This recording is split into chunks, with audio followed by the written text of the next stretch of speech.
Peningkatan penambahan kasus positif COVID-19 terus terjadi. Tingkat keterisian tempat tidur di sejumlah wilayah pun mulai penuh. Di samping itu warga terlihat mulai abai akan protokol kesehatan ditambah masuknya varian Delta ke Indonesia. Lalu bagaimana langkah pemerintah untuk mengatasi dan menekan laju peningkatan? Dan untuk membahasnya sudah bersama kami Menteri Kesehatan Republik Indonesia Budi Gunadi Sadikin. Selamat sore Pak Budi, terima kasih sudah bergabung bersama kami sore hari ini Pak. Selamat sore teman-teman di CNN TV. Ya, Pak, kalau kita bicara mengenai angka positivity yang semakin meningkat dalam beberapa hari terakhir ini, bahkan angkanya melebihi 10.000 per hari. Kalau kita mereview lagi, apakah penyebab utamanya memang karena faktor mudik atau warga Indonesia sudah lalai, sudah lelah dalam menerapkan protokol kesehatan dalam keseharian mereka, Pak? Penyebab utama dari penyebaran ini adalah kurang disiplinnya kita menjalankan protokol kesehatan. Di seluruh dunia itu juga yang terjadi. Apapun variannya, apapun mutasinya, apapun jenis virusnya, kalau kita menjalankan protokol kesehatan dengan disiplin, harusnya penularan tadi. Iya, Pak, tapi kalau kita bicara mengenai angka pertumbuhan yang begitu bombastis pasca mudik lebaran, Pak, tadi sampai 10.000. Sebelumnya memang sejumlah epidemiolog, kemudian pemerintah juga sudah menduga hal ini dan menerapkan kebijakan untuk melarang mereka mudik, Pak, pada lebaran kemarin. Tapi sepertinya tetap kecolongan seperti ini, Pak. Lalu apa yang bisa direview dengan kejadian ini, Pak? Memang kita sudah mempersiapkan cukup lama. Karena kita juga sudah menduga akan betul. Dan memang cara yang baik untuk mencegah ini tidak terulang adalah untuk memastikan kita sendiri, setiap rakyat itu paham.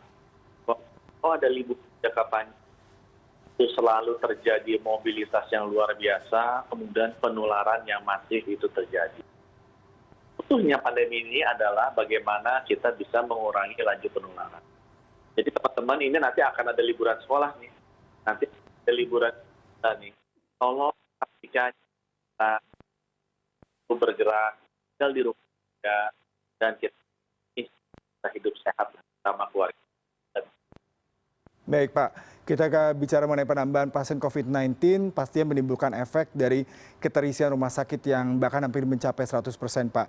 Tidak hanya bed okupansi yang meningkat tapi juga sejumlah alat medis kekurangan fasilitas. Kemudian ada laporan dari Persatuan Rumah Sakit Indonesia terkait dengan tabung oksigen di Jawa Tengah, ventilator, dan kondisi lainnya. Lalu bagaimana langkah pemerintah Pak menjamin agar rumah sakit dan alat medis tersedia dengan lonjakan pasien COVID-19 yang begitu banyak pada beberapa waktu ini Pak? Di awal sebelum Lebaran kita sudah mempersiapkan. Pada saat itu yang masuk ke rumah sakit ada 23.000 pasien. Kapasitas yang kita siapkan adalah 70.000 tempat isolasi. Sekarang dalam waktu 1 bulan sejak Lebaran kemarin sudah naik dari 23.000 ke 53.000. Sudah naiknya cukup tinggi memang. Dan juga sudah dikatakan jumlah tempat isolasi 70.000 ke 83.000. Jadi masih ada room 30.000 lagi ada di tempat. Untuk informasi teman-teman, jumlah tempat tidur di seluruh Indonesia ada 380.000 tempat. Kita sudah mengeluarkan kebijakan dan dikonversi menjadi tempat tidur isolasi. Jadi 30% dari 300.000 ada sekitar 130.000 tempat tidur yang bisa kita konversikan menjadi tempat untuk pasien COVID. Dan dari sini 83.000 sudah dikonversikan. 53.000 sudah terisi. Jadi kita ada roomnya masih ada. Tinggal bagaimana mudah-mudahan kenaikan tidak akan menembus angka 80.000 atau 110.000. Mengenai banyak yang bicara mengenai oksigen, di semua di Indonesia oksigen kecuali memang yang di Jawa Tengah ada kenyataan tinggi sudah berkomunikasi Pak Jawa Tengah. Kita juga tetap berkomunikasi supplier yang terbesar. Karena waktu saya kerja di bank sebelumnya itu adalah nasabah baiknya saya ingin pasti tolong pastikan jangan sampai bukan atau distribusi yang tidak lancar agar oksigen itu bisa terdapat. Tapi sampai sekarang kebutuhan oksigen itu provinsi masih cukup. Ada sedikit lonjakan cukup tinggi yang anomali di Jawa Tengah sebesar 5% dan pemesan ini kenapa jadi sudah dipenuhi oleh teman di maupun produsen. Baik Pak, ini kalau terkait dengan bor okupansi sudah mencari solusinya, kemudian juga fasilitas kesehatan juga. Lalu yang terjadi berikutnya adalah mengenai tenaga kesehatan Pak. Sejumlah tempat seperti di Pati, di Jawa Barat, kemudian juga di Kudus, bahkan beberapa petugas kesehatan sudah kewalahan, bahkan banyak di antara mereka juga kembali terpapar COVID-19. Adakah langkah berikutnya Pak untuk mendeploy ataupun untuk mendistribusi tenaga medis bantuan untuk mengatasi hal ini, terutama di daerah-daerah yang menjadi epicentrum penyebaran COVID-19 saat ini Pak? Jadi benar, sesudah cukup, ternyata paling kita lihat harus langsung tetap ya. Karena contoh di Kudus 300 orang yang sudah terkena, banyak yang terkena. Tapi juga saya perlu sampaikan di sini adalah beruntung mereka semuanya divaksinasi 2 kali, sehingga hanya OTG saja. Apapun masuk rumah sakit, itunya derajatnya ringan. Sehingga dengan demikian, insya Allah dalam waktu 2 minggu harusnya mereka bisa balik kembali. Nah, untuk mengisi kekosongan ini, langkah yang sudah kita lakukan adalah kita bekerja sama dengan ID dan juga bekerja sama dengan PPNI untuk menjaga kontinuitas dari supply. Dan kita juga sudah bekerja sama dengan TNI dan Polri untuk bisa mendeploy tenaga kesehatan dari TNI dan Polri untuk mengganjal dahulu kekurangan tenaga kesehatan ini sampai kemudian mereka sembuh dan kemudian bisa bekerja kembali. Tapi yang perlu saya tekankan, sebenarnya lonjakan ini terjadi, kita jangan merespon di sisi hilirnya saja, di sisi akibatnya, di sisi menyembuhkan orang sakitnya. Kita juga harus merespon di sisi hulunya, di sisi sebabnya, di sisi menjaga agar orang sehat ini jangan sakit. Nah, arahan Bapak Presiden untuk itu 2 hal, harus meningkatkan kualitas implementasi di lapangan untuk PPKM Mikro dan juga untuk mempercepat vaksinasi. Iya, dengan 2 solusi tadi rekomendasi dari Bapak Presiden terkait dengan PPKM Mikro, kemudian juga mempercepat vaksinasi Pak. Tapi sejumlah pakar juga meminta bahwasanya pemerintah harus tegas terkait dengan pengendalian dalam tanda kutip ini lockdown, sehingga mobilitas warga itu memang benar-benar diperketat. Mengingat sebenarnya fase ini sudah harusnya dilakukan sebelumnya Pak di tahun 2020. Apakah dengan PPKM secara mikro sudah cukup Pak untuk mengatasi hal ini Pak? Sebenarnya nama PPKM Mikro, nama PSBB, nama lockdown, esensinya bukan di namanya. Esensinya adalah bagaimana kita bisa mengurangi mobilitas. Ya. Bagaimana kita mengurangi pergerakan. Ada yang bilang lockdown, ada yang bilang PSBB, ada yang bilang namanya PPKM Mikro. Nah, yang sekarang yang sudah diperintahkan oleh Bapak Presiden adalah kita membatasi pergerakan di daerah-daerah merah seperti Jakarta gitu ya, antara 75% sampai 100% total gitu kita batasi. Namanya apa ya, kita memang menggunakan nama PPKM Mikro. Tapi intinya kita melakukan pembatasan pergerakan warga secara signifikan supaya memang laju penularannya kita bisa kendalikan. Di luar itu, jadi bukan hanya membatasi pergerakan saja, itu bisa ditanya ke para epidemiolog. Itu hanya gerakan program sementara. Yang lebih penting lagi adalah bagian juga dari PPKM Mikro, testing, tracing, isolasinya itu harus benar-benar ditingkatkan. Ya. Jadi banyak yang menyampaikan, Pak, testingnya kita udah 1/1000 per minggu. Itu adalah standar WHO kalau positivity rate-nya 5%.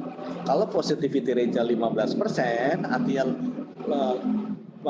penyebaran penyakit itu sudah lebih tinggi dari yang standar, harus dinaikkan, mungkin jadi 2/1000 atau 5/1000. Kalau positivity rate-nya udah 40% atau 50% seperti yang kita lihat di beberapa kabupaten kota, itu testingnya harus dinaikkan mungkin sampai 100/1000.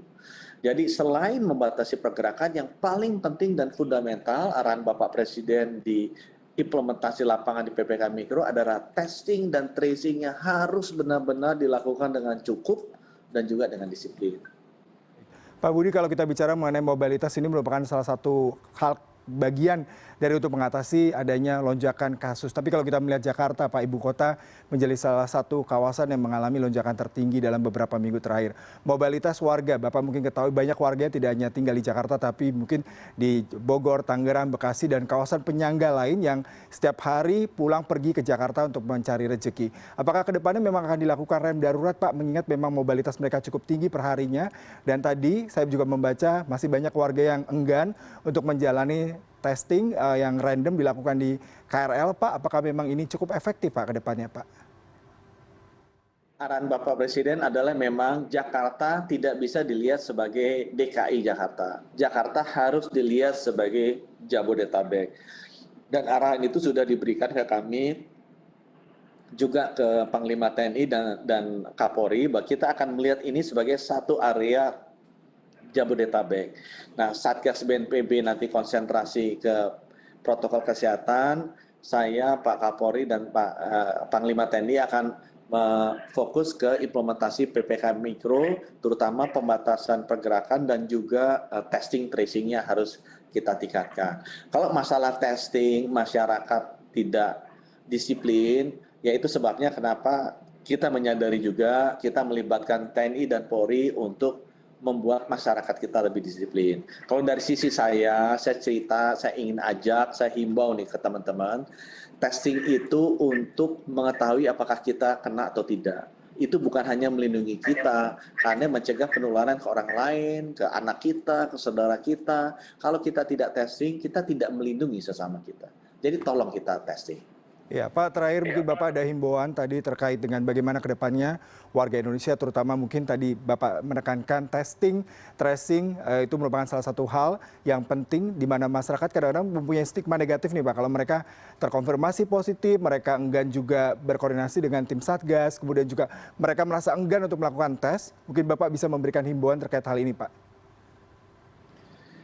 Data secara statistik ya penyakit ini, itu kalau dari 100 yang kena, 80% ada OTG dan kemudian bisa sembuh. 20% masuk rumah sakit, 5% ke ICU, dan sekitar 1,7% yang wafat. Ini jauh lebih rendah dibandingkan banyak penyakit pandemi lain seperti HIV atau TBC. Jadi nggak usah khawatir kalau misalnya masyarakat kemudian terkena. Nggak usah kita melihat bahwa teman-teman kita, saudara kita yang terkena itu sebagai orang yang harus dijauhi. Ya, normal-normal saja. Kita harus hadapi ini. Yang penting sekali lagi tes cepat supaya kita bisa tahu kita kena atau tidak cepat, sehingga kita bisa isolasi dan mengurangi laju penularan. Di setiap pandemi, yang paling penting adalah bagaimana kita bisa mengurangi kecepatan laju penularan agar jumlah orang yang masuk rumah sakit itu tidak pernah melebihi kapasitas sistem kesehatan kita. Mungkin pesan saya yang terakhir, ini akan ada liburan lagi. Kita udah lihat nih liburan Nataru langsung ada naik tinggi bulan Februari, liburan Lebaran ada naik tinggi juga di bulan ini. Tolong. Akan ada liburan sekolah, liburan Idul Adha, dan liburan-liburan kedepannya. Tolong kita pastikan jaga protokol kesehatan. Jangan sampai kita terlalu mobilitasnya kemana-mana sehingga nanti akan terjadi penularan lagi. Stay home and stay safe. Baik, terima kasih sekali Bapak Budi Gunadi Sadikin selaku Menteri Kesehatan untuk perbincangannya pada sore hari ini. Selamat bertugas kembali, Pak.